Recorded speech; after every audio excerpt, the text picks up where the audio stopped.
et ma loodan, et te kõik olete nõus sellega, et just sellist Eestit me tahtsime. No vot, ei ole keegi tahtnud peale neile, kes asjadest aru ei saa. Keegi pole tahtnud sellistes murrangulistes olukordades, mis meil praegu ees seisab. See murranguline olukord seisab selles, et maailmas valmistatakse ette, nagu ta ilmselt olete nõus minuga, 3. maailmasõda. Kui Ameerika Ühendriigid ei saa kätte 3. maailmasõda, siis tema hegemoonia laguneb ja Ameerika Ühendriigid sealjuures. Separatismi meeleolud ja praktikad on juba väga tugevad Ameerika Ühendriikides. Ta teeb kõik selleks, et käivituks 3. maailmasõda. Ja minu triloogia teine osa käsitlebki suures osas seda, mismoodi Ameerika Ühendriigid seda asiotaaži tekitavad, et kuskil süttiks säde, mis annas õigustuse 3. maailmasõjale.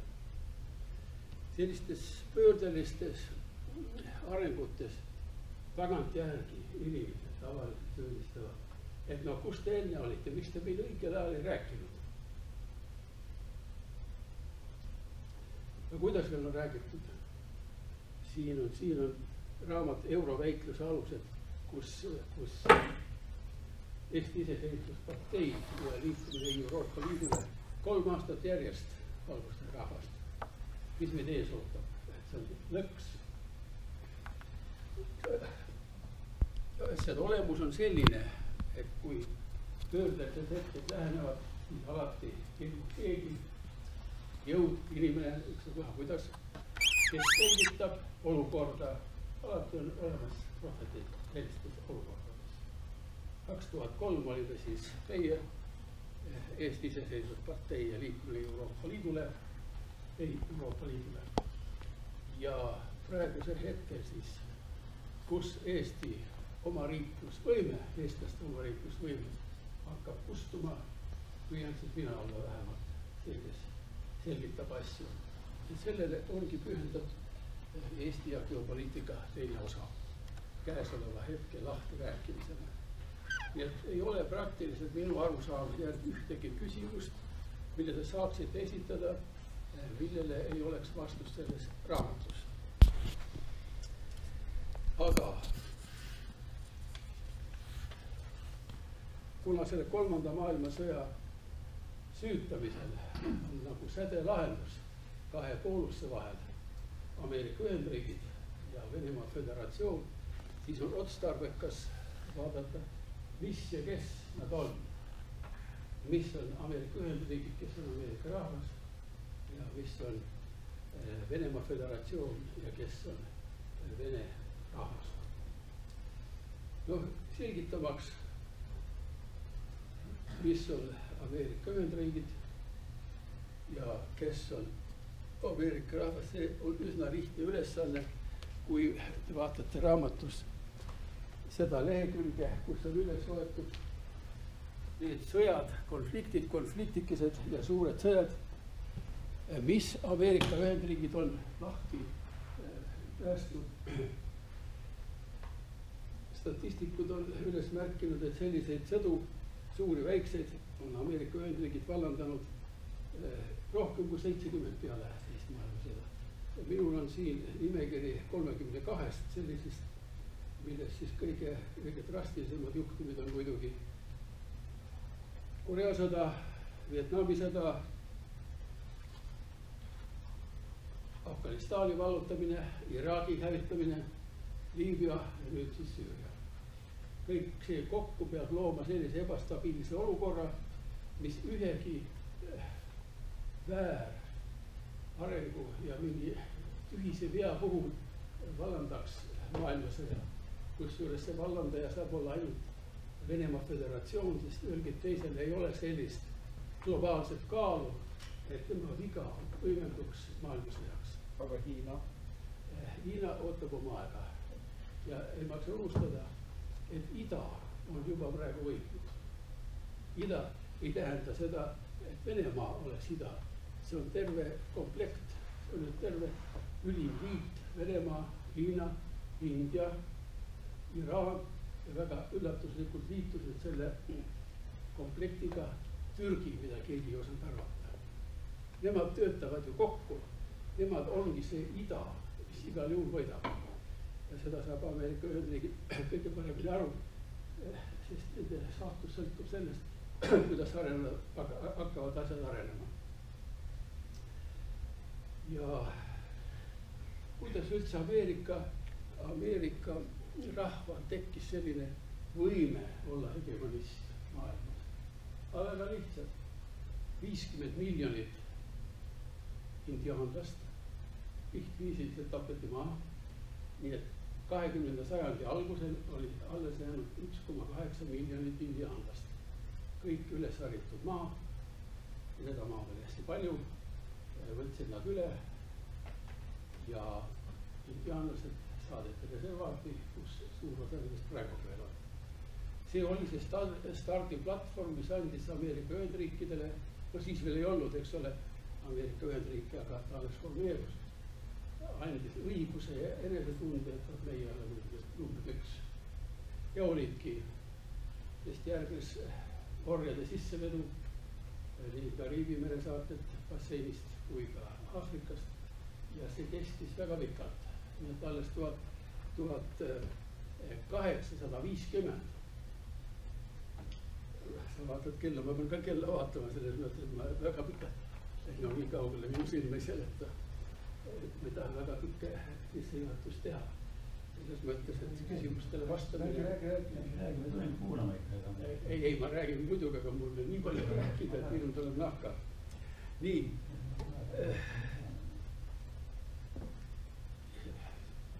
Ameerika Ühendriigid said siis selle algtõuke sellest, et nad said kohe korraga, ilma tööd tegemata, maailma kõige rikkamaks ja võimsamaks riigiks. Lihtsalt võeti maha 50 miljonit ja olnud riik. Ja seda stiili nad jätkasid kuni 1850. 1850, kui Venemaa oli võitnud Türgi sõja, olukord muutus. Sellepärast, et Venemaa alustas väga kiiret arengut, eelkõige majandusarengut. See on asi, mida üldiselt ei teata. Ja Ameerika Ühendriigid sattusid sellest lausa paanikasse ja saatsid Venemaale igat sorti nihiliste ja muid agressiivseid persoone. Ja lõppkokkuvõttes tsaari Venemaa ärritamine, vastutöötamine viis selleni, et tsaar Nikolai teise närvid ei pidanud vastu ja ta sekkus esimesse maailmasõtta ja hävitati sellega koos siis kogu tsaari riik ja tsaari kord. Enne seda muidugi oli veel Stolõpin, reformist Stolõpin, kes Venemaa tsaari riiki viis väga kiires korras edasi ja mis ärritas neid veelgi enam. Neid, kes siis töötasid tõusva Venemaa tsaari riigi hegemoonia vastu. Ja siis saabuski see otsustav hetk, oktoobrirevolutsioon. Mina olen ainult mõelnud ja imestanud, mis asi see on, et tsaari ajal muidugi olid juudid nähtaval kohal ja nad tegutsesid koos nende igat sorti nihilistidega ja radikaalidega. Aga siis, kui algas oktoobrirevolutsioon, järsku kõik kohad olid juute täis, kõik juhtivad positsioonid olid juutide käes. Mis ime see on, kus kohast nad tekkisid?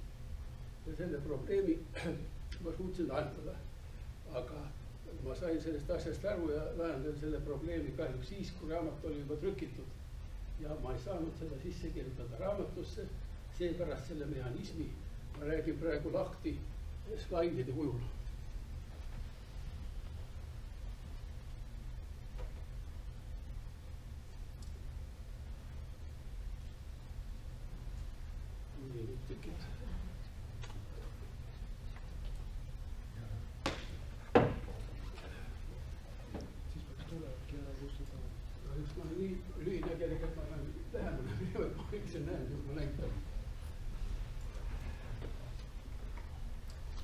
Arvatakse niimoodi, noh, see on ametlik seisukoht ja inimeste arusaam, et venelased on slaavlased ja Venemaa on slaavi riik. Mul on siin isegi selline ametlik nimekiri slaavi riikidest, kusjuures Venemaa on ilusasti slaavi riikide nimekirjas sees. Fakt aga, mida ilmselt väga vähesed teavad ja tunnistavad, on see, et Venemaa ei ole slaavi riik. Ma üritan selle nüüd ära tõestada. See on nüüd joonis number 2. Näete, slaavi hõimud moodustavad ainult väikese osa Ukraina koha. Ta ei ole üldse jõudnud Venemaa tegeliku tuumani, mida haldasid täies ulatuses soome-ugri hõimud, nagu te siin näete. Slaavitest polnud midagi, kippu ka kõppu oli soome-ugri. Terves ulatuses selle alal, mis siis sai nagu Venemaa riigis. Mis ajajärk see on? See siin on praegu 6. sajand. Venemaa formeerumine riigiks hakkas pihta tegelikult suurusjärgus aastal 450. Nii et 6. sajandil siis 500 pluss, eks ole, oli seis selline. Slaavlasi polnud kuskil näha, oli ainult Ukraina, kes nad olid siis slaavlaste all. Järgmine slaid kujutab juba olukorda aastatel 700 kuni 850.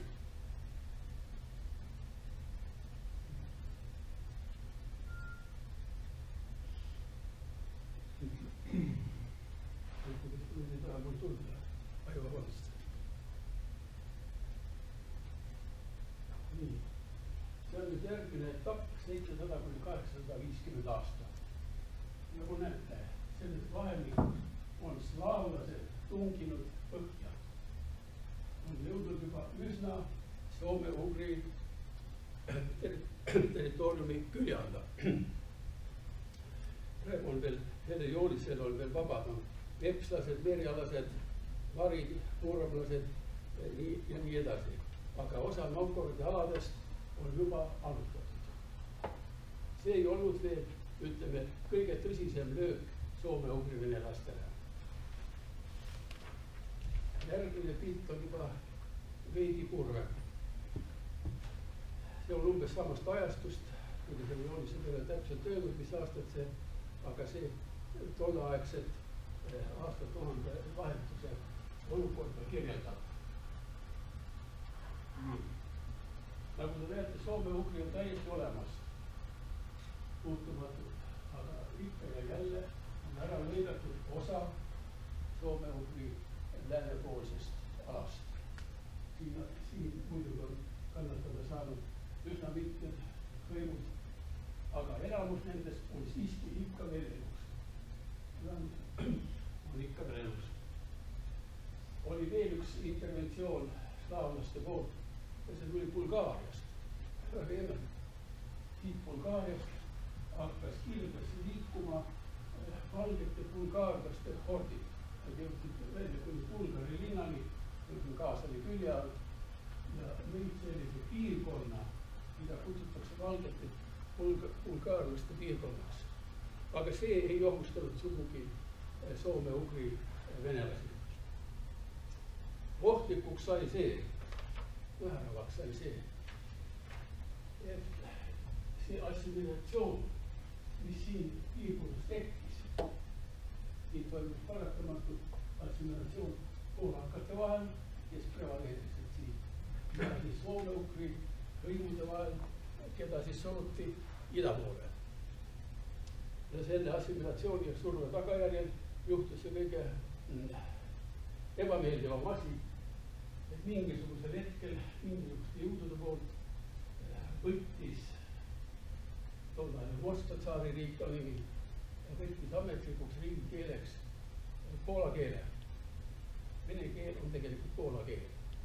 Nad omavahel saavad isegi aru päris. Ja see on nüüd ka see moment, mis on eraldanud Balti ja Soome hõime, soome-ugri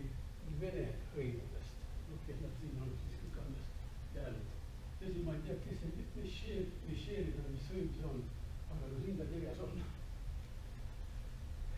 Ja see ongi nüüd meid ideoloogiliselt ja emotsionaalselt lahti sidunud nagu soome-ugri vene rahvast, põlisrahvast.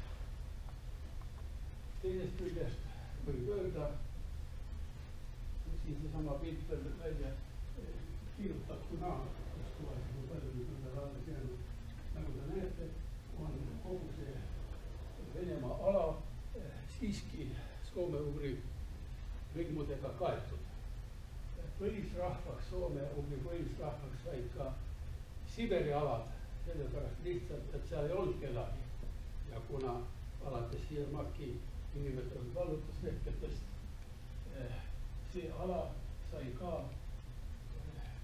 põlisrahvaks soome-ugrilased. No lihtsalt sellepärast, et kedagi teist ei olnud. Tulid soome-ugrilased sealt, kus nad Euroopa pinnal olid. See pilt, see olukord on mõningatele inimestele teada, et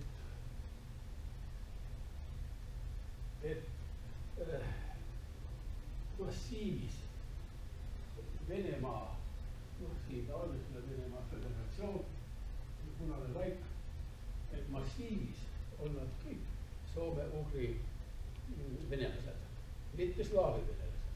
Slaavlasi venelasi ei ole.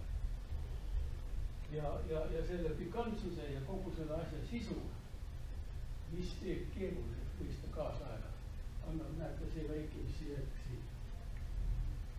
Kui tõmmata Ukraina põhja tipust, Kasahstani põhja tippu, võtmine joon, siis see üleval poolt, see on kõik soome-ugri venelased. Ja all jääb väikene mussi jätke, nagu ma seda nimetan. Ja see on täidetud ei kellegi muuga kui Askenazi venelastega. Nüüd on otsustava tähtsusega mõista, kes on Askenazi venelased. Aastatel 960 umbes. 960 ja isegi varem 650 oli nendel aladel, kus siin on Kasperi ja Mustmeri, oli valitsevaks Kasaari, kuidas see oli, Kaani, ja seal oli Kasaari Kaaniriik.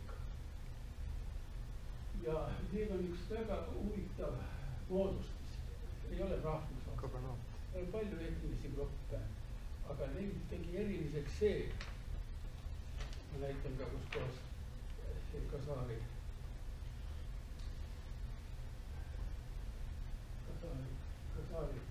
mõju algas ja lõppes. Neid Kasaari Kaaniriigi inimesi tegi eriliseks see, et nad võtsid üle juudi usu. Nad on seal igasugused õimud, igasugused rahvused, küllade rahvused, kuid neid seob ühtseks see, et nad võtsid vastu juudi usu ja ise kutsuvad nad ennast Askenazi juutideks. Nad ei ole rahvuselt juudid, nad on usud juudid, nii nagu oli ju Stalin. Ega Stalin ei olnud rahvuselt juut, ta oli ikkagi grusiin, aga ta oli samuti Askenazi usus. Ja kogu sellele moodustisele andis jõu, edasiviiva jõu fakt, et 740. aastal liitus Askenazi juutidega või keegi muu kui Rothschildide dünastia väljajuhatuses. Nii et sisuliselt Euroopat ja seda Venemaa usse jätket seob usk ja Rothschildide dünastia. No kus on Rothschildid tulnud? No sealt tulidki. Raamatus on kirjutatud niimoodi, et Rothschildid tekkisid tegelikult seal Kasaari Kaaniriigis, aga seda ma ei oska teile kinnitada, kas nad tekkisid seal või võtsid lihtsalt endal asupaigaks selle koha.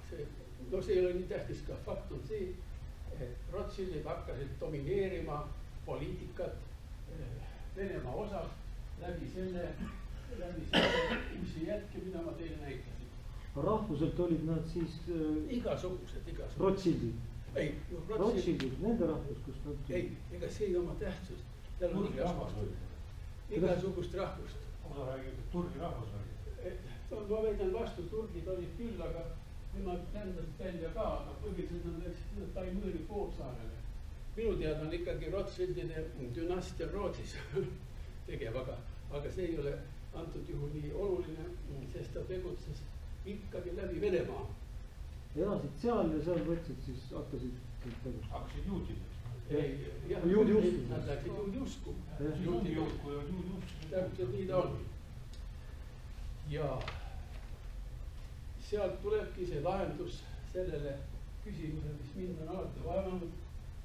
Jüri Linna räägib, et kui algas Nõukogude Liidu formeerimine, kui oktoobri revolutsioon, et kõik esialgse valitsuse liikmed, 1-2 erandit välja arvatud, olid juudid, rahvuselt juudid. Ja no näiteks niimoodi, et esimene ühinenud, siis ei olnud ühinenud rahvast, siis oli Rahvaste Liit. Esimese Rahvaste Liidu delegatsioonis oli 12 saadikut Venemaalt, see oli siis Paljudes Liit, ja kõik nad olid juudid. Esimeses valitsuse koosseisus oli üks venelane, ülejäänud jälle juudid. Küll mina ei saanud aru sellest ja nüüd siin alles hiljuti ma taipasin, milles asi. Nad ei ole mitte rahvuselt juudid, vaid nad usutunnistuselt juudid. Aga see teeb nad veelgi räigematuks. See ei ole vabandav põhjus, see tõstab räigust. Ja kogu selle katastroofi, mida tõi endaga kaasa Nõukogude Liit, selle vastutuse peab endale võtma selles ussijätkes peituv, Askenaasi kuulsvali. Ülejäänud tohutu ala, sellega probleeme ei ole.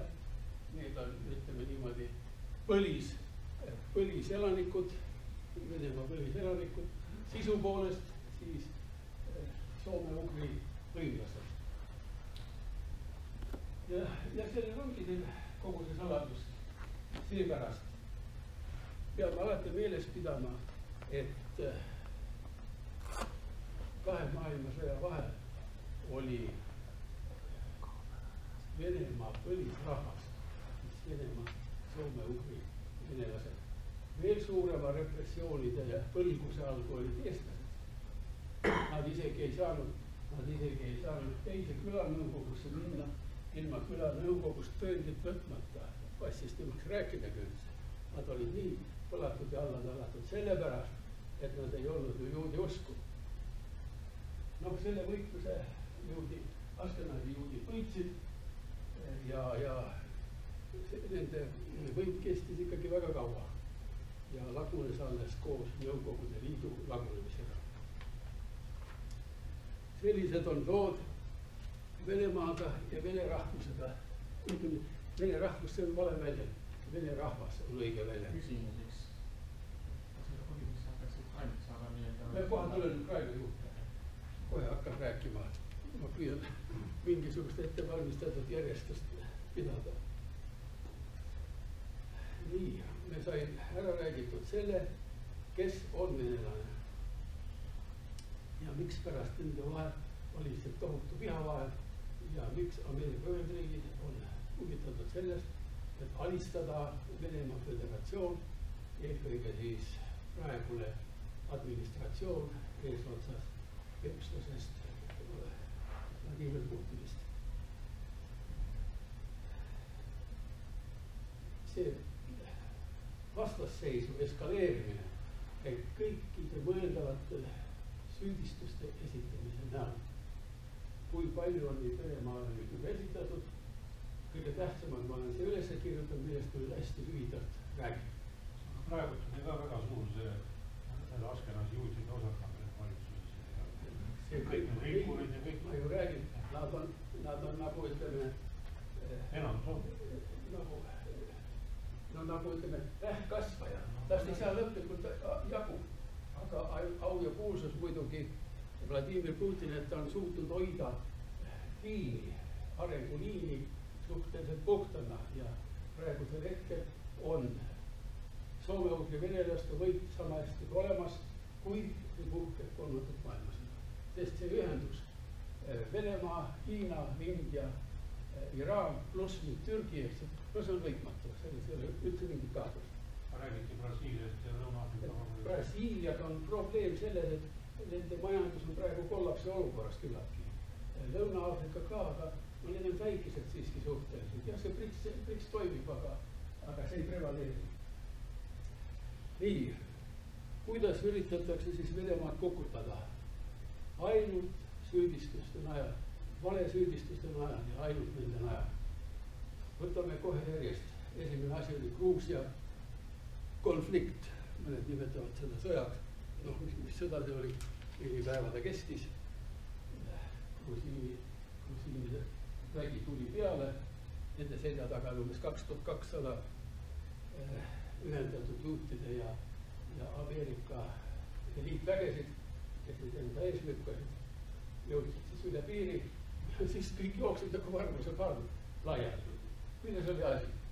Venelaste raadiohäirete seadmed on niivõrd võimsad, et nad kogu selle GPS-i seal piirkonnas püüdsid välja lihtsalt. Aga tankid, eks ole, kes pole selleks ette valmistatud, no ei saa ju tegutseda. GPS-i tööd. Nii oligi 4 päeva ja kõik oli läbi. Et Gruusia kriisi taga ei olnud mitte Venemaa, seda 9 kuud hiljem huvitaval kombel tunnistas ka Euroopa Komisjon. Nad vormistasid oma komisjoni eraldi selle uurimiseks ja siis selle komisjoni raportist, ma võtan siin mõned lõigud. Ei ole tõendeid täismõõdulise Vene sissetungi kohta, millele Gruusia enese väitel reageeris. Raportist leiti, et Gruusia otsus pommitada 7. augustil Lõuna-Osseetia pealinna Tšinvalit ei olnud rahvusvahelise õiguse seisukohalt õige. Komisjon leidis, et Moskval oli õigus esialgseks sekkumiseks, sest osa tema rahuvalvajate elu Lõuna-Osseetias oli kohus. See on Euroopa Komisjoni, alamkomisjoni raport, mis on kogu maailmale teada ja võtab ära igasuguse võimaluse vaielda selle üle, mis asi oli Gruusia sõda ja kes oli selles süüdi. Teiseks, võtke vette Krimmi.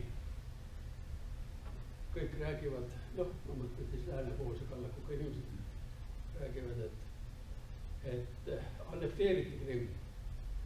Ta ekspleb ära. Krimm on olnud Venemaa tsaaririigi ja Venemaa Föderatsiooni riiklik osa alates 1760 millegagi, kui Katariina II vallutas Krimmi. Mitte kunagi, mitte üheski hetkeks ei olnud ta riiklikult kellegi teise koosseis, näiteks Ukraina koosseis. Ma olen kuulnud üks asja, et räägivad, et Krimm on juba maha müüdud 1918. Tähendab, kõik võib olla niimoodi, aga Venemaa Föderatsioon võttis Krimmi tagasi ja ta ei annekteerinud sellepärast, et tõepoolest Putinil on õigus, et rahvahääletus toimus ja see oli legitiimne. Sellepärast, et Krimmis viibis sellel hetkel tõesti Vene väeosa, mille suurus oli Ukraina valitsusega kooskõlastatud. Need olid nii-öelda vaatlejad. Ja keegi pole tõstnud mingisugust kisa, et oleks olnud arvestatavaid valimisvõltsinguid. Nii et see oli legitiimne igal juhul. Keegi pole seda seadnud kahtluse alla. Aga see pole põhiline. Põhiline on see, et Krimm ei ole kunagi olnud riiklikult ju Ukraina osa, mitte kunagi. Sellepärast, et Hruštšov tahtis küll ta kinkida, aga ta ei saanud. Sellepärast, et see kinkimise protsess nõudis Nõukogude Liidu konstitutsiooni järgi referendumi korraldamist vastavatest piirkondadest. Seda referendumit ei korraldatud, sest võib öelda, et ennastmõistetav, et keegi ennast Ukraina koosseisu ei hakka jäi tegemata.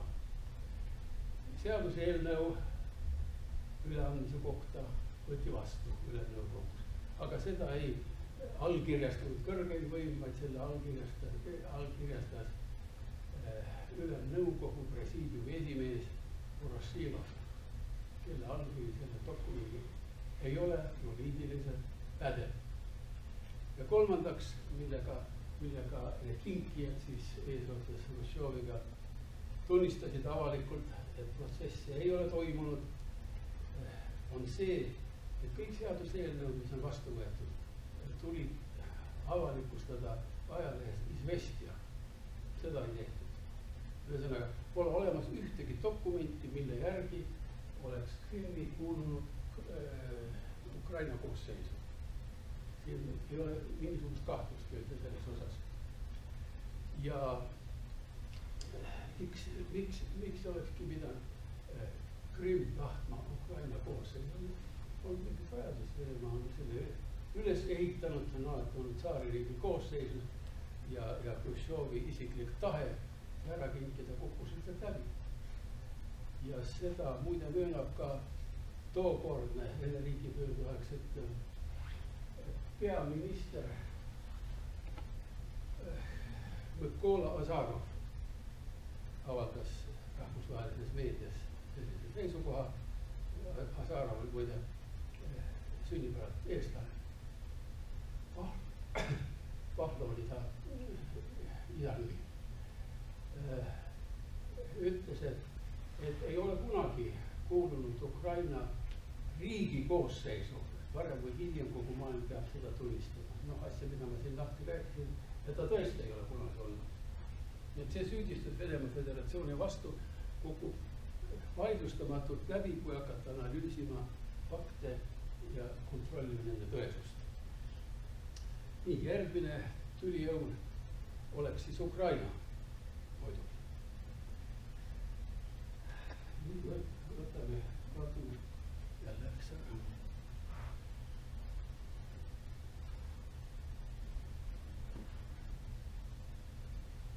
Nii, näete, see pisike nupukene siin keskel on Ukraina 1654. aastal.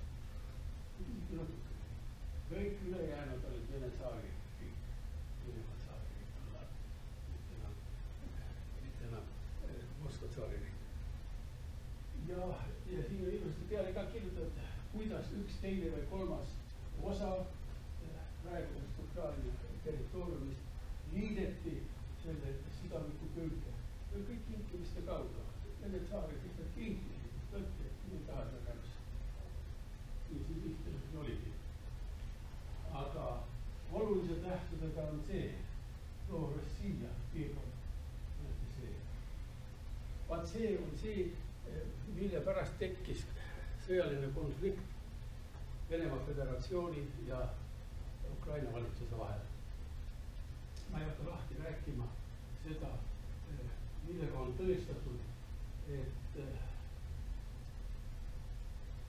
Porošenko tuli võimule relvastatud riigipöördega ja see valitsus ei ole üldse legitiimne. See on eraldi jutt, üks oli see väga pikk jutt ja ei ole praegu siin kõige olulisem. Oluline on see, kuidas tekkis konflikt Ida-Ukrainas. Tegelikult oli olukord selline, et Venemaa päästis Ukraina. Sest kes olid need separatistid? Nemad olid need inimesed, kes tahtsid seda Rossija endist riiki, taastada. Saari, saari. Ei, siin on juba, te näesid, see on juba uus Rossija või juba Rossija, mis eksisteeris. Ja mille 1922. aastal kingiti Ukrainale võta. Aga need põlisvenelased, kes siin elasid, põliselanikud, kes siin elasid, ei olnud sellega nõus peale seda, kui Ukraina valitsus alustas räiget ja verist repressiooni Ukraina rahva vastu. Ja kas see väike asjaolu, et taheti kehtestada kogu Ukraina territooriumil ukraina keel kui ametlik keel. Ehkki ma kohe näitan, milline staatus on Ukraina territooriumil. Näete, see on puhast venekeelne piirkond. Siin täpselt samuti on venelased ülekaalus 46% ja Ukraina 31%. Kes nüüd suuršikid on, seda mina ei tea, mingisugune kohalik see dialekt või kes nad seal on, aga selles vastanduses venelane ukrainlane on siin 2/3 on ikkagi puhast venekeelne ala. No see on muidugi, eks ole, ukrainakeelne ala. Sellises olukorras kehtestada sellist, et kõik ametlik asjaajamine toimub ainult ukraina keeles, sel ajal kui näiteks Luganski ja Donbassis inimesed ei oskagi üldse ukraina keel. Vene keel on nende jaoks kodune keel 86,8%. Mis nad teevad ukraina keelega.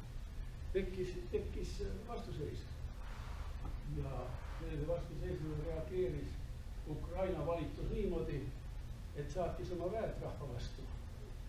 Ja ÜRO andmete alusel 1914, see on siis esimene konflikti aasta, tapsid valitsusväed Luganski oblastis 4500 oma rahva eelist.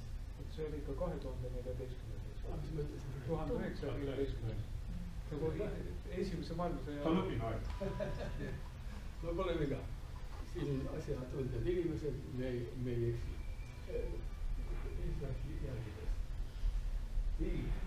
Ja tekkis separatism. Loomulikult hästi endast mõistetada, et ei saa leppida sellise olukorraga, kui inimene ei oskagi üldse ju ukraina keelt. Ja võeti kasutusele relvad. Täiesti endast mõistetavalt sekkus Venemaa ja ta sekkus niimoodi, et ta päästis Ukraina. Venemaa päästis Ukraina. Sellepärast, kui Venemaa oleks öelnud, et aitab see uus see tuleb taastada, kui Putin oleks nii öelnud, siis oleks siin taastatud ja Ukraina küljest oleks kukkunud ära kogu see tükk. Aga Putin mõistis suurepäraselt, et niisugust tempu tehes maailma seda vältida ei õnnestu. Ta ütles, ei, olid koalitsioonisõda väikeses mahus ainult selleks, et taastada sellel territooriumil liitriigi staatus, detsentraliseerida võimi, nagu Euroopa Liit seda nimetab. Ja praegu seda teed üritatakse käia niinimetatud Minski lepete alusel ja kui need kunagi ikkagi jõustuvad, siis ehk tuleb seal Ukrainas ka mingi elu praegusel pidi väga paha elada. Nii et Ukraina vastu agressioon või sõda Ukraina vastu, see on müüt. Ukraina enda andmed räägivad seda, et püsivalt on piirkonnas suurusjärgus 450 tõestatult venelast. Need on vabatahtlikud, need ei ole, ei allu Vene valitsuse väejuhatusele, vaid kohalikule väejuhatusele. Ja ülejäänud on siis kohalikud võitlejad ja palju, umbes sama palju üldiselt 500 on siis teisi rahvad, eelkõige muidugi tšetšeeni. Ja mingisugust aktiivset sõjapidamist Venemaa poolt ei ole tolereeritud, hoitakse ainult positsioone, et saaks teha see, mis on vajalik teha, detsentraliseerida võim, luua liitriik, sest teistmoodi sellist kaost ühendada, siin on kolm eraldi sellised sektorid, kus need rahvused ka erinevad. Siin on põhiliselt ju igasugused poolakad ja kes siin vanast ajast on jäänud. Siin on ikkagi puhtalt venelased. Seda ei saa teisiti kuidagi kui, ütleme, Šveitsi stiilis lahendada, et on 4 riigi keelt ja 4 handpanit, kuidas selle ala on nimetatud. Praegu see olukord seisab, kui parem või hiljem on sunnitud Ukraina sellega leppima ja ja see kriis raugeb. Selline on minu arusaamine asjast ja ega neid teist keelt ei olegi. Ja viimase rosinana rünnakute massiivist Venemaa Föderatsiooni vastu võtan ma ette Malaisia Hollandi presidendi allatulistamise lahingutsooni kohal. See toimus 17. juulil 2 aastat tagasi, kui järsku tuli Ukraina lennujuhtimisel korraldus sellele liinilennukile korraldus tõusta 500 kilomeetrit põhja poole, täpselt võitluspiirkonna kohale. Noh, on selge, et liinilennuki viimine võitluspiirkonna kohale on sõjakuritegu. Siin mingit vaidlust ei ole.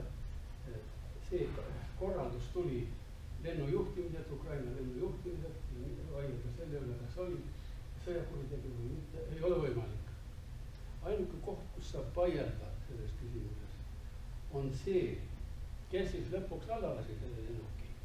Kas Vene oma maa-õhk rakettidega või lasti ta alla õhk-õhk rakettidega või raketiga.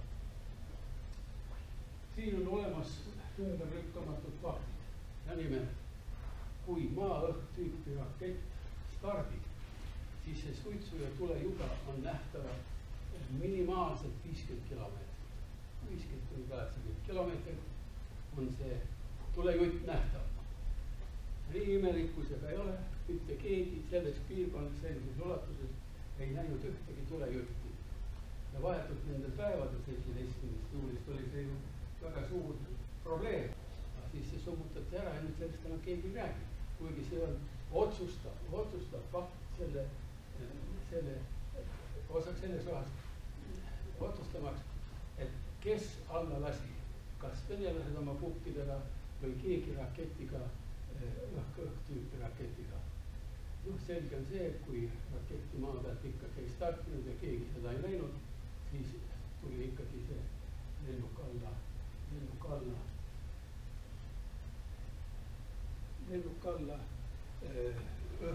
õhk tüüpi raketiga. Ja arvata, et venelane oleks huvitatud olnud alla laskmast ühte tsiviillennukit piirkonnas, kus ta niikuinii oli väga raske süüdistuse koorma all pidevalt, valesüüdistuste koorma all. See ei ole lihtsalt loogiline ja seetõttu tuli kuuluga üldse nagu arutelu alla. Nii, palju me olen nüüd siis juba 10–9 minutit. No varsti saab tund täis, aga mul hakkab nüüd lõppema ka jutt. Sest tegelikult sisuline küsimus on veel käsitlemata, mis selles raamatus on erandlikku, uudset, vaidlustamatult uudset, on see, et esimest korda üle 100 aasta geopoliitika defineeriti muide täpselt 100 aastat tagasi, 1916 ühe Rootsi teadlase poolt, mille raamatu teadliga tõlkes oli riik kui elus olend või elav organism. Ja nüüd aastal 2000, kui presidendiks sai Vladimir Putin, tegi geopoliitika paradigma, geopoliitika definitsioon, tegi kvalitatiivse hüppe. Esimeses osas ma olen defineerinud ka, mis asi on geopoliitika, selle definitsiooni ma võtsin Suurbritannia entsüklopeediast, aga see on selline ümmargune, mitte midagi ütlev tekst, ma nagu vajadust, et ma siin praegu ette võtama hakata, kui keegi tahab, ta saab lugeda esimeses osas kirjas. Aga kvalitatiivne hüppe geopoliitilises maailmas, poliitika maailmas toimus aastal 2000. Siis jah, kui esimest korda tuli võimule Vladimir Putin. Kui lühidalt väljendada vana paradigma olemust, siis see seisnes selles, et ära kasutada geograafilisi aspekte selleks, et tugevdada oma kaitsevõimet või tugevdada oma pealetungivõimet geopoliitilises võitluses, mis oli kuni sinnamaani laipade põhine. No see tähendab füüsilist sõjapidamist. Ja selleks väga kasutada geograafilist aspekti pluss autarkia ehk siis enese varustamise põhimõtet kasutada. Seoses sellega, et tekkisid tuumariigid, ei olnud see enam otstarbekas ja see ei töötanud. Ja esimest korda maailma ajaloos tekkis geopoliitiline paradigma, mis lähtub mitte vallutusstrateegiast, vaid sünergiastrateegiast. Ja see seisneb selles, et geopoliitilises maailmas, geopoliitilisest aspektist vaadates tekivad alati keskused. Noh, ütleme siis Euroopas, Saksamaa, Venemaa Föderatsioonis loomulikult, Venemaa ise ja tema ümber koondunud majandusliidu liikmed nagu Valgevene, Kasahstan, Armeenia. Need liituvad vabatahtlikkuse alusel sünergia tekitamiseks. Võitlus tugevneb, vastupanuvõime tugevneb, edukus kasvab läbi selle, et kui sa lood liidu enda lähimate naabritega, oma geograafiliste naabritega, sellest aspektist lähtudes, et teha vastastikku kasulikku, vabatahtlikku koostööd, see on ju selge, et selles mängus kaotajaid ei ole. Võidab muidugi loomulikult kõige rohkem keskuse, see on ka vältimatu, sest tema peab seda masinavärki, aga võidavad kõik.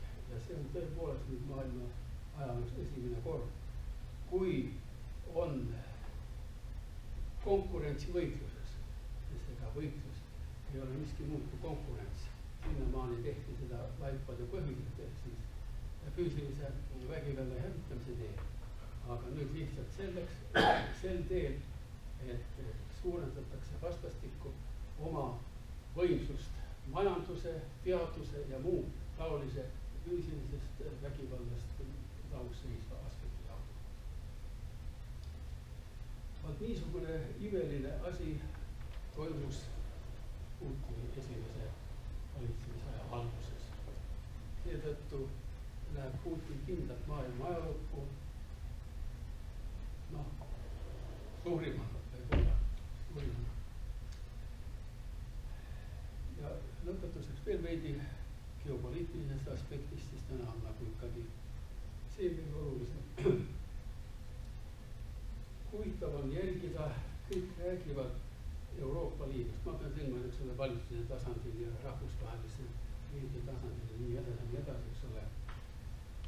Räägitakse Maastrichti lepingust, räägitakse Euroopa Liidu lepingutest ja nii edasi.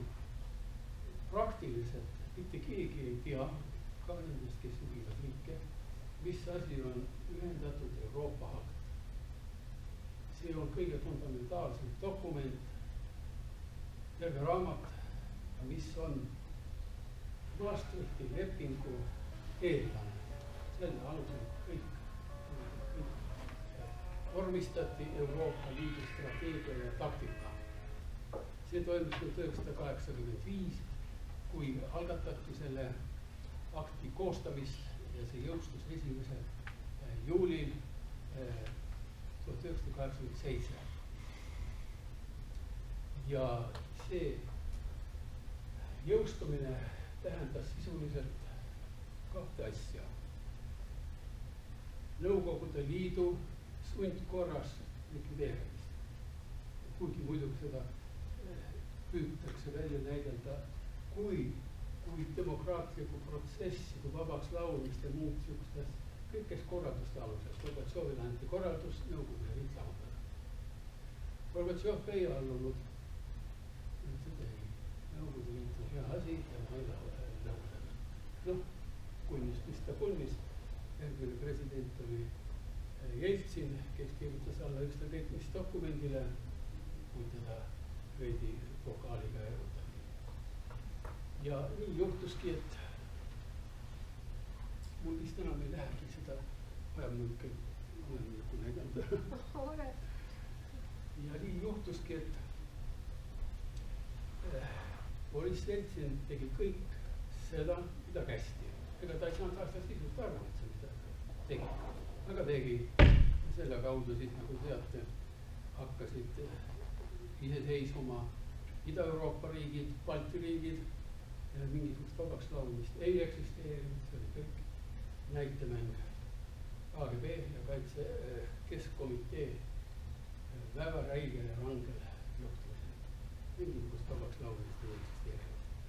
See protsess oli vajalik selleks, et Euroopa Liitu valmistati ette Euroopa riigi loomiseks ja seda ei saanud teha niimoodi, et kuulge sõbrad, nüüd me kõik liitume, see on väga vahva asi.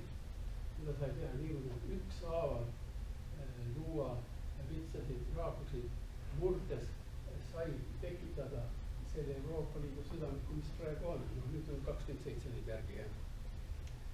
Ja nende plaan selle ühendatud Euroopa akti alusel oli see, et ka Venemaa teha üheks nii-öelda taas iseseisvunud riigiks ja siis liita Euroopa Liiduga tavalise protsessuurika alusel üheks liiduvabariigiks, nii nagu Eesti on liiduvabariik. Taheti seda teha ka Venemaale. Noh, see ei läinud läbi, liiga suure pala haukasid. Venemaa Föderatsioon keeldus ja Vladimir Putin pani kogu arengu planeedil ja Venemaa täiesti uutele rööbastele. Ja nagu te teate, on Euroopa Liit oma laulu laulnud ja nagu ma ütlesin, 2014 olid eurovalimised, eks ole, ütlesin avalikul esinemisel niimoodi, et 5 aasta pärast on Euroopa Liidust alles vaid mälestus. Täpselt nii ta lähebki. 2,5 aastat on läbi ja 2,5 aasta pärast võib öelda, et läks see periood mööda. Väga hea, see periood läheb mööda, aga mida teeb Eesti? Eesti praegu ei tee mitte midagi. Raamatus on lahti räägitud mitmed stsenaariumid ja mida ühe, teise või kolmanda stsenaariumi puhul tuleks teha. Minu isiklik arusaamine on väga lihtne, kuna kõik parteid, peale Eesti iseseisvusparteid, ehitavad kommunismi Euroopa Liidu sees. See tähendab, tahavad hästi elama hakata, peale et on hea elada Euroopa Liidu sees. See on utoopia, see ei ole võimalik. Elada saab ainult nii moodi hästi, et taas iseseisvus ka tegelikult võtta üle geopoliitiline missioon, mis Eestile on määratud meie geograafilise asetusena. Meie oleme ju kahe geopoliitilise ruumi, vaheruum, kõige ehtsamal, kõige teoreetilisel, puhtamal viisil ja kõige suuremate võimaluste ja potentsiaalidega. See lahend tuleb käivitada, selle lahendi paradigma on lahti räägitud raamatu visas number 3, lugege ja mõtestage hästi läbi. Muid ellujäämise variante Eestil ei ole. Vastasel juhul suurriigid assimileerivad, teineteise võidu, Euroopa Liit, Ameerika Ühendriigid ja Venemaa. Venemaa ei maksa üldse karta, ei ole mitte mingisugusel juhul, mitte mingisuguse tankiga, sest ta ei ole peast põrunud. Kõik käib rahulikult üles ostmine, poliitiline ülevõtmine, altkäemaksupajadusel, kõik käib see vanade traditsiooniliste nimetatud vägivallatute meetoditega. Ja kui palju on juba maad, kinnisvara, ettevõtted, näiteks Venemaa Föderatsiooni kodanike käes, seda võib-olla nemad teavad, aga Eestis ei ole seda küll keegi. Igal juhul on seda väga palju, mis seda üle võetud. Nii et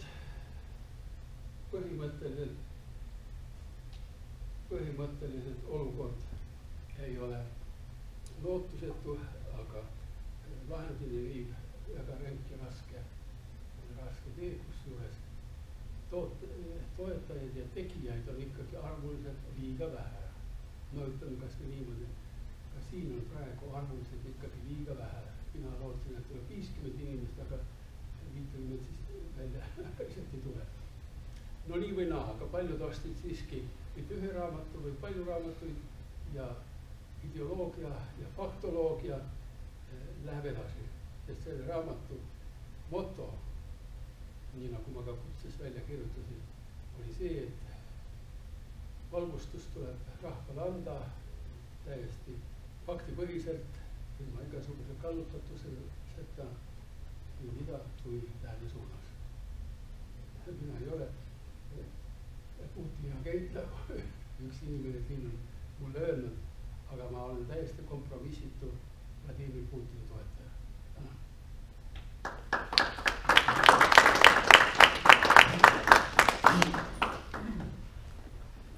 No nii, lähme siis kaklema. Lähme siis ootan küsimusi. Kas on midagi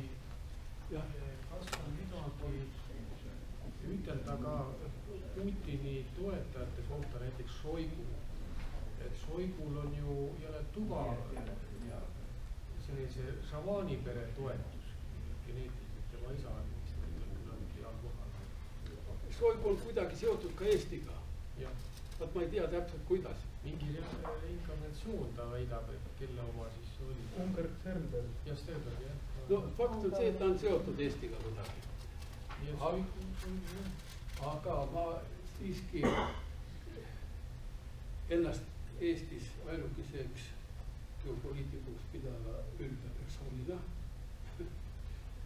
ütleksin, et Venemaa ja planeedi arengus kõige olulisema panuse on andnud loomulikult Putin, kuid tema ei tee seda üksinda. Tal on terve 50–40 inimese parimad ajud vorsti ja nende liidriks on siis Aleksandr Dugin. Kuule, väidetakse, et see on juba 3. Putin. Sinna sa ei ole pihta saanud. Ma ei tea selle kohta midagi. Fakt on see, et ideoloogiline liin on jätkunud katkematult. Sellepärast, et naine läks ära, olevat läinud seepärast, et... No ma ei tea, mis need naised väga suudavad. Võib-olla kuulu juttu nii palju. Suuri asju mõjutada. Nii, mul on küsimus. Kas sinu hinnangul on rahvusvahelise õigusega kooskõlas see, et Ukraina tükeldati pärast seda, kui 1994. aastal Budapesti leppes oli kohustatud tagama tema territoriaalne terviklikkus? Vaat. Uno Silberg ja mina tegime väga suure töö enne 2003. aasta referendumit. Ja me andsime välja niisuguse koostatud raamatu. Ja siin on kõik definitsioonid olemas, mis on rahvusvaheline leping, mis on leppe ja nii edasi. Mingisugune leppe ega rahvusvaheline leping ei ole osapoolele kohustuslik. See on denonsseeritav ühepoolselt. Ja kui Venemaa nii tahtis, siis tal oli see õigus. Sest ta allkirjastas sellise dokumendi, mille alus põhimõtteks on see, et ta saab denonsseerida ühepoolselt. Küsimus ei olegi rohkem. Aga kui Ukraina oleks jätnud tuumarelvad välja viimata, siis ei oleks ju Venemaa käitunud nii, nagu ta käitus. Aga mis sa arvad, mida Venemaa valesti on teinud? Ei, ma ei arvagi, et ta valesti teinud muidu, kui et ta ei pidanud lepingust kinni. See tähendab, et ta ei ole usaldusväärne partner. Aga ma selle kohta ju ütlesin just, ta ei pidanudki seda tegema, kõik pidid algselt võtma teadmiseks, et see lepingu vorm on ühepoolselt denonsseerida. Kui talle see enam ei meeldi, siis ta ütleb, et head aega. Kõik, milles sa teda süüdistad? Selles, et ta leidis, et ei, see ei ole mul enam kasulik, ma nüüd lahkun minekust. Eesti rakett S-500, S-400 võtab maha kõik need tuumapommidega, need ei jõua enam. Ei olnud veel Iskandereid. Vist ei olnud, jah. S-400 oli vist või? Nii, aga mille alusel siis hoitakse Ukraina koosseisus selliseid alasi nagu Taga-Karpaatia ning Bukovina ja Bessaraabia, mis pole samuti kunagi olnud Ukraina riigi osa? See läks sõjaka ju. Ma ei oska sulle vastata, see on nende Stalin andis neile. jah, rahvaste asi otsustada, kus nad on, mis nad teevad, kuidas nad käituvad. See on nagu Abhaasiaga, eks ole. Abhaasia nimetab ennast riigiks ja on ka neid riike, kes teda riiklikult tunnustavad. Üks nendest on Venemaa. Ja kui need on nii kõvad mehed, need abhaaslased, võitsid mitu korda sõjas grusiine. No ta määras ennast selliselt, et mina tahan olla iseseisev ja kogu lugu. Ja kui need Bessaraabia alad ja kõik, kes seal on transnistlased, niimoodi otsustavad, siis ei ole midagi teha, kas nende tahe jääb peale. Aga nad ei ole otsustanud. Sõnastan küsimuse veidi teisiti. Kas pole kummaline, et Krimmi äraminekut paneb lääs pahaks, aga samas ta ei pane pahaks seda, et Ukraina ise hoiab enda käes selliseid alasid, mis õiguslikult ei peaks talle kuuluma. Mis pole kunagi olnud Ukraina riigi osad, just nimelt Taga-Karpaatia, mis võeti ära 45. aastal Ungarilt, siis Bessaraabia ja Bukovina, mis võeti ära vastavalt Molotov-Ribbentropi paktile Rumeeniat. Näitasid just, eks ole, et missugused alad selle MRP-ga. Kosovo tehti ka samamoodi kui Krimm. Tähendab, ma isegi ei ole vaevunud Ukrainat eriti mainima, sellepärast, et see pole riik, see on mingisugune arusaamatu kooslus. Ega tema jaoks ei ole olemas mingit taktikalist ja strateegilist käitumist. Lihtsalt juhus juhib neid. Kui kaua võtab aega, et Ukraina majandus täielikult kokku varises? Sest praegu tulevad signaalid, et ta on kokku varisenud äärel. Ja et see praegu ladvik võib suvalisel hetkel lihtsalt minema sealt põgeneda. Neil on topeltkodakondsus ju kõigil. Ja rahad, suured rahad kuskil pankades. No näiteks nendes pankades, kes omavad Väätsaagro. Ja signaalid Ukrainast on muidugi väga räiged ja hirmutavad. Aga ajaliselt kaua see võib aega võtta, et ta täitsa variseb kokku ja see on juba pöördumatu. Mina arvan, et ta siiski ei varise kokku. Ma loodan väga, et Minski lepped jõustuvad. Sest kui ei jõustu, siis asi on ikkagi selle võrra sogane, et mina ei suuda prognoosida, mis siis sellele järgneb. Praegu loodame ikka, et need lepped jõustuvad igal juhul rahvusvahelised jõudnud selle poolt.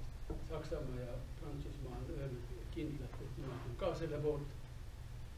Kes siis veel nii väga suurtest jõudust saadega.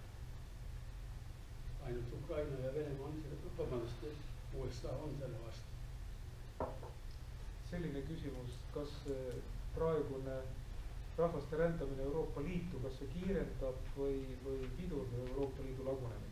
Nii, väga hea küsimus. Ameerika Ühendriigid peavad selle maailmasõja kätte saama. See on nende jaoks palvus õhtul, palvus hommikul. Kuna võib öelda, et nad on juba alla jäänud, nad ei suuda sõda alla päästa, just sellepärast, et ida on kontsentreerunud ja on sisuliselt juba võitnud, siis ta valis teise tee. Seda rahvaste rändamist on ta ette valmistatud kui palju aastakümneid. No ütleme 2 aastakümneid kindlasti. Kusjuures see eesmärk oli sätestatud juba siis, et me ujutame teid üle. Lihtsalt selle massiga. Kahjuks, et Raivo läks nüüd ära. Raivo räägiks teile seda, mis ootab ees Euroopat läbi selle, et muhameedlased ja islami džihadistid ja kes seal kõik on, kuna rahvaste rändena nüüd pandud enam-vähem piir riikide poolt, eks ole, siis on jäänud ainult üks tee ja nimelt see, mida nad on pikalt ette valmistanud, et konteinerite kaupa Lääne Euroopa riikidesse sisse veetud relvastus, lõhkeained ja muud sellised värgid, et lastakse käiku. Raivo, kuule, sa räägi täpselt seda, mismoodi valmistatakse ette seda džihadistide viimast füüsilise arveveetamist ja rünnakut. Praegu on ju hästi palju vahele jäänud konteinerid, mis on nagu tulnud mingi humanitaarabiga mošeedele. Kus kohas? Üks võeti kinni Kreekas eelmine aasta novembris vist kuskil oli uudis selle kohta ja nüüd Saksamaalt leiti mošeest mingi suur lõhkerelvi ja automaate. See vist leiti 2 juhust enne, kui palju leitud. Ja kui vaadake, kui palju on Euroopas neid kinniseid piirkondi, kus politsei käi üldse. Kui politsei auto läheb, siis kohe nad löövad puruks, paned põlema ja seal on neid, Rootsis on neid piirkond 55. Palju Inglismaal, palju Saksamaal on. Keegi ei tea, mis nad teevad seal. Palju seal relvi on ja nüüd on niimoodi, et piisab ühel päeval, kui kõik nad nagu, ütleme mingi 50 miljonit moslemit, kui neist 400 000, ütleme, on võitlejad, kes ühel päeval võtavad maha kogu politsei jaoskonnad, kõik. Armeed ei ole, ja praktiliselt puudub Euroopas sellise massi vastu nagu mingi võime nagu maha võtta, sest puudub rindejoon. ja see rahvas jääb lihtsalt nende keskele, nad hakkavad lõikuma lihtsalt ja võtavad päid maha kõigil ja ükski armee ei suunud pidurdada. ISISes on kohal mingi 80 000 meest, see on rindejoon ja võitlevad nendega, aga hakkab 400 000 ja puudub rindejoon, noh, kes ei tagu saab? no see on Lääne-Euroopas nii, aga endi idablokk jääb alles. No vaatame, et Poola, Tšehhi, Ungari, et sealt jääb pidama kõik on ju, aga meie oht on see, et Rootsist ja Soomest hakkab valguma neid moslemeid üle mere. No nad on juba kätte saanud relvad, nad lihtsalt ootavad mingit hetke, et nad kõik ühe korraga ründavad. Politsei ei tee mitte midagi neile, armeed ei ole Euroopas, ainult NATO baasid. Ja kas NATO sekkub üldse, see ongi juba ette nähtud niimoodi. Nii et ma ütlen kõigile, et põgenege Euroopast kuni saabub. Päriselt. ei no Lääne-Euroopast on mõtlen siit. Just läänest, jah. Aga siin on, kes kirjud Venemaad, ma ütlen, et varsti ainuke suund, kui joosta on itta, sest Põhja-Läänd ei saa joosta. Sealt hakkab tulema neid barbarid enne. Nii et Venemaga peab läbi saama hästi. Jah, aastane viisa, et siis vähemalt, et saab üle piiri ametlikult, muidu põgenikud ei lasta üle piirigi. Kas ISIS on juutide organisatsioon? Koos? ISIS. Juutide rahastatud ja juhitud. Kindlasti, nad on loodud juudlaste poolt. Ma ei süüdistaks juute, ma süüdistaks juudeid. Juudel on need, kes on seda juudi usku. Iga juut ei ole see juudi usku, ärge juute süüdistage. Jah, ongi lühidalt juudas. Kes rahastab, kes juhib? Iisrael, Saudi Araabia. Aga üldjuhul, uurigi seda, mis on vahabiitlus. Selle teate enne. Vahabiidid ongi see islamistlik fašism, mis on 4 korda räigem kui oli fašism. Ja kui fašism keelati, aga vahabiitlus on lubatud, siis küsimus miks? See oleks ära keelustada.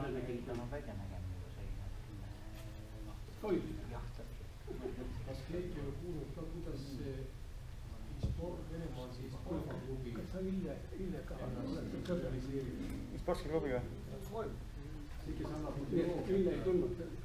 Selle kohta on hästi vähe uudist tulnud.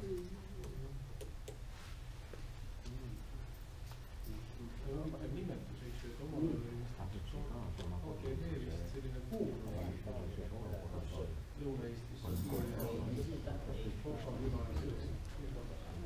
Häkkeri on rääkinud seda, et Ameerikas oli see kindral Duncan, et ma ei tea, kes oli võtta võimu sellega. Niisugune info oli siis möödunud nädal.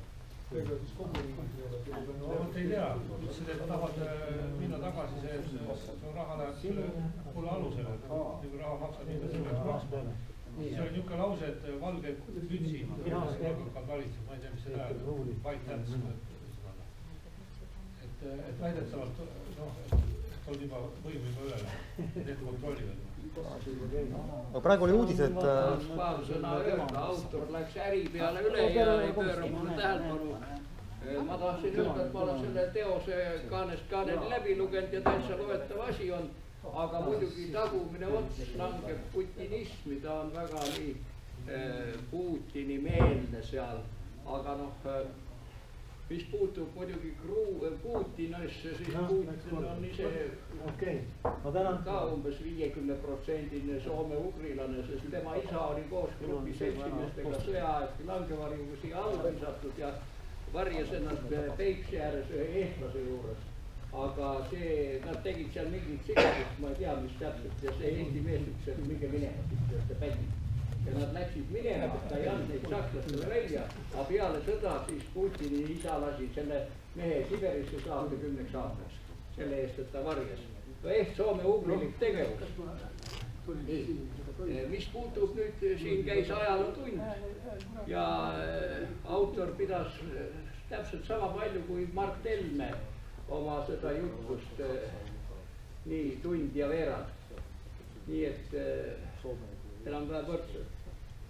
Ma tahaksin seda öelda, et aastal 1988 Kiievi vürst Svjatoslav võttis vastu Bütsantsist ristiusu. Eelnevalt arutati, kust võtta. Moslemi usku ei tahetud võtta, siis tuleb riista või siis ei saa viina juua. Juudi usku ei tahetud võtta, sest siis peab riista nüsima. Ja siis nad võtsid Konstantinoopolis selle vastu. Ja peale seda korralikud inimesed jäid Ukrainasse põldu harima, aga igasugused pätid, vargad, röövlid läksid põhja poole. ja hakkasid soome-ugrilaste hõredalt asustatud aladel röövima, tapma, vägistama. Nad olid kuulnud, kuidas araablased peale Muhamedi surma 100 aasta jooksul vallutasid palju suurema osa maakerast kui Rooma riik 1000 aasta jooksul.